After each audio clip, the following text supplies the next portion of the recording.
चौघांची गुंडगिरी. चौघांनी शुभमला बेदम चोपला. कारण ऐकून पायाखालची जमीनच सरकेल. अमोल रामचंद्र चव्हाण, वय वर्षे 46, राहणार गणेश पार्क शेजारी ओमसाई मित्र मंडळाच्या जवळ, संतोष नगर, कात्रज, पुणे. हे त्यांची पत्नी सुषमा, मुलगा स्वराज, मुलगी जुई तसेच त्याचा भाऊ सुभाष रामचंद्र चव्हाण, वहिनी मालिनी, पुतणे शुभम आणि अक्षय असे एकत्रित राहतात. या परिसरामध्ये त्यांचा दुग्ध व्यवसाय असून कात्रज परिसरामध्ये त्यांचा बेकरी व्यवसाय मोठ्या प्रमाणामध्ये चालतो. बेकरी आणि दुग्ध व्यवसायाच्या मिळणाऱ्या पैशातून या कुटुंबाचा उदरनिर्वाह चालतो. संतोष नगर परिसरामध्ये अमोल चव्हाण यांनी राहत्या घराजवळ 2021 साली 2 गुंठे जागा विकत घेतली. किमान भविष्यात आपला भाऊ आणि आपण विभक्त राहिलो तर दोघांनाही काहीतरी तिथे व्यवसाय करता यावे असे वाटल्याने त्याने ती जागा घेतलेली होती. ही जागा मोकळी होती. तिच्यावर अमोल चव्हाण कुटुंबियांचा ताबा होता. 3-4 वर्षाचा कालावधी असाच निघून गेला. साधारणपणे दिनांक 7 एप्रिल 2025 रोजी या जागेवर योगेश दत्तात्रय निंबाळकर नावाचा मालकी हक्काचा बोर्ड कोणीतरी लावला होता. त्यानंतर 2-4 दिवसाचा कालावधी गेल्यानंतर दिनांक 11 एप्रिल 2025 रोजी हा निंबाळकराचा बोर्ड अमोल चव्हाण यांनी काढून टाकला. तो बोर्ड काढल्यानंतर साधारणपणे पुन्हा 7-8 दिवसांचा कालावधी निघून गेला. दिनांक 19 एप्रिल 2025 रोजी दुपारी 2 वाजण्याच्या सुमारास 2-4 लोक त्या मोकळ्या जागेमध्ये येऊन पत्र्याचे शेड मारत होते. त्या दिवशी अमोल चव्हाण हे काहीतरी कामानिमित्त कल्याण ठाणे येथे गेलेले होते. त्यामुळे त्यावेळी त्यांची वहिनी मालती चव्हाण तिने त्यांना मोबाईलवर फोन करून कळवले की आपल्या मोकळ्या जागेमध्ये 2-4 लोक पत्र्याचे शेड मारत आहेत. हे समजल्यावर अमोल यांनी आपला भाऊ सुभाष यास त्या जागेवर जाण्यास सांगितले. तसेच तातडीची पोलीस मदत मिळावी म्हणून 112 नंबरवर कॉल केला. या जागेमध्ये सुभाष गेला आणि त्याने ते पत्र्याचे शेड काढून टाकले. त्यानंतर ते सर्वजण त्या जागेवरून निघून गेले. अमोल हे ठाण्यावरून रात्री 2:30 वाजण्याच्या सुमारास आले होते. त्यावेळी घरी मालती वहिनीने त्यांना सांगितले की अमर साकोरे हा त्याच्या इतर 3-4 साथीदारांच्या सोबत आपल्या घराच्या गेटमध्ये येऊन घरातील मंडळींना शिवीगाळ करत होता. त्यांच्याकडे बघतोच असे म्हणत होता. तसेच अमोल आणि शुभम कुठे आहेत? आमच्या जागेमध्ये अतिक्रमण करून आम्हाला नडतोय का?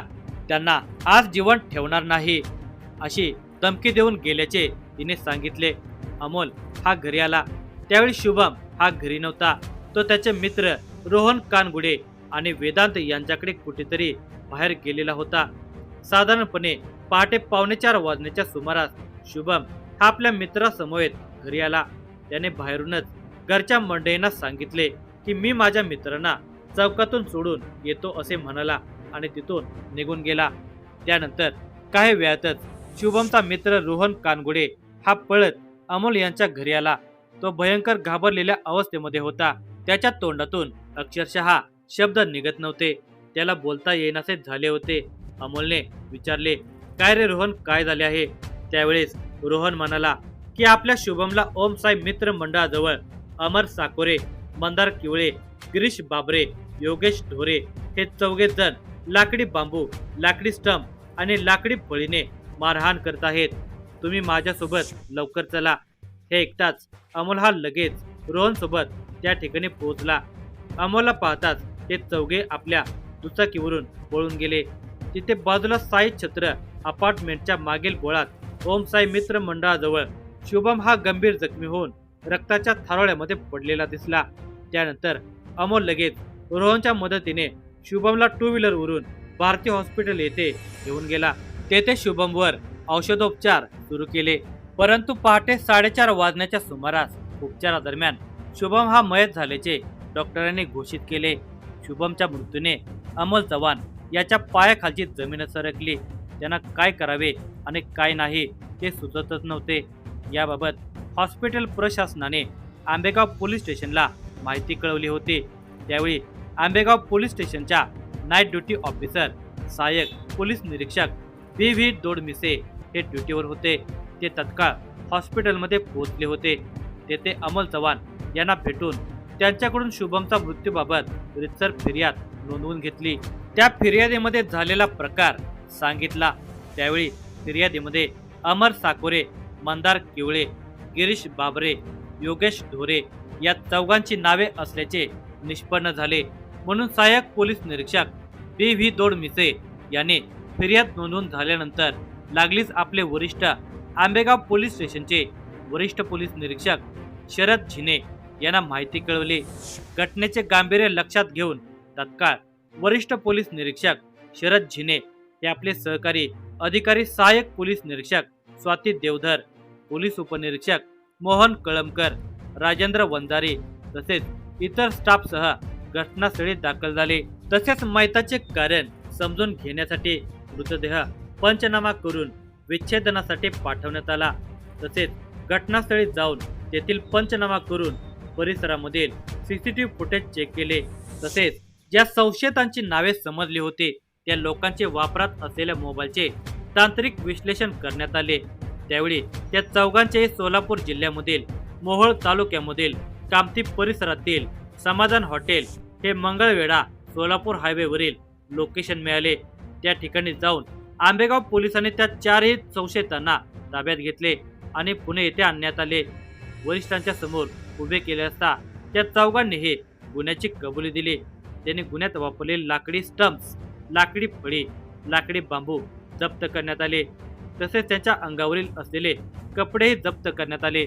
या गुन्ह्याचा तपास पुणे पोलीस आयुक्त अमितेश कुमार, अप्पर पोलीस आयुक्त प्रवीण कुमार पाटील, DCP स्मार्तना पाटील, ACP राहुल आवारे यांच्या मार्गदर्शनाखाली आंबेगाव पोलीस स्टेशनचे वरिष्ठ पोलीस निरीक्षक शरद झिने, सहाय्यक पोलीस निरीक्षक स्वाती देवधर, सहाय्यक पोलीस निरीक्षक B.D. दोडमिसे, पोलीस उपनिरीक्षक महेश कळमकर, राजेंद्र वंजारी, पोलीस अंमलदार राजेश गोसावी, हनुमंत मासाळ, गणेश दुधाने, प्रसाद टापरे, चेतन गोरे, निलेश जमदाडे, अवधूत जमदाडे, धनाजी धोत्रे, प्रमोद भोसले, सुभाष मोरे, नितीन कातुर्डे, योगेश जमदाडे, हरीश गायकवाड, आदिनाथ देवकर, प्रकाश विटेकर, योगेश घोडके यांच्या मदतीने हा संपूर्ण तपास पूर्ण केला. अमर साकोरे, मंदार किवळे, गिरीश बाबरे, योगेश ढोरे या चारही संशयित आरोपींच्या विरुद्ध आंबेगाव पोलीस स्टेशनला गुन्हा रजिस्टर नंबर 66/2025 भारतीय न्याय संहिता कलम 103, 35, 115(2), 351(2), 352 नुसार गुन्हा नोंदवला. या गुन्ह्याचा पुढील तपास सहाय्यक पोलीस निरीक्षक स्वाती देवधर या आपल्या सहकाऱ्यांच्या मदतीने करत आहेत.